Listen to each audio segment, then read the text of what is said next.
The company Skybox is asking Round Rock City Council to approve rezoning land, and that would make way for them to build a facility here just off of North A.W. Grimes Boulevard and south of Old Settlers Boulevard.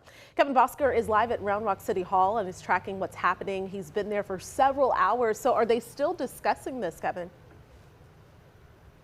Oh yeah, they are still discussing this.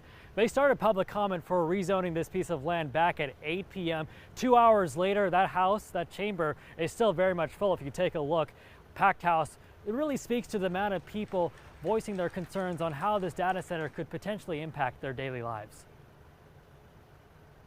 No Skybox! No way! No Skybox! No way! That message echoed across downtown Round Rock Thursday evening as protesters marched from the public library to City Hall over Skybox Data Center's plans to build a facility on this close to 30-acre vacant site in Round Rock. We talked to people living nearby. As you can see, very, very close to a residential neighborhood, and that's a problem.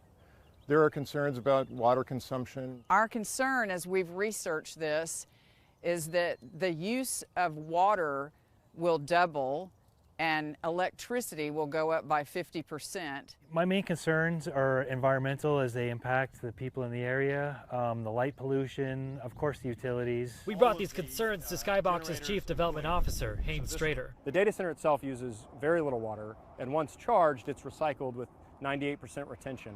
The charging of the building is about 20,000 gallons, which is about equivalent to a residential-sized pool.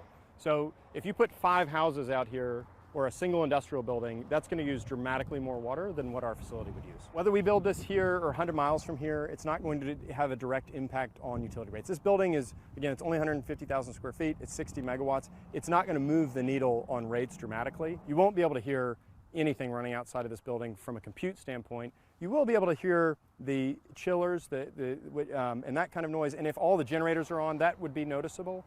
But again, it won't be louder than the ambient noise from this road. And from the health perspective? There are no health concerns that I'm aware of related to data centers, and I think there's a lot of misinformation around that. Round Rock's Director of Planning and Development Services, Bradley Dushkin, says they have many standards in place to prevent any of those concerns that residents have from becoming a reality if a company doesn't comply. Then that would be a zoning violation, and so we could go after them, legally. We could take them to court. And a lot of people are not sold on what the city and Skybox are saying, still having a lot of those concerns. It doesn't seem like public testimony is going to end anytime soon. We'll provide you updates on what council votes on here on KXAN, so stay tuned for that. Daniel? All right, we'll see what happens. Kevin Bosker live for us. Thank you. Going in depth, if it seems like Texas is getting a lot of data centers, Northern Virginia is beating our state by a long shot. Virginia is already home to more than 250 data centers, meaning that area has the highest concentration of facilities in the world, handling about 70% of global internet traffic. This is according to the Northern Virginia Regional Commission.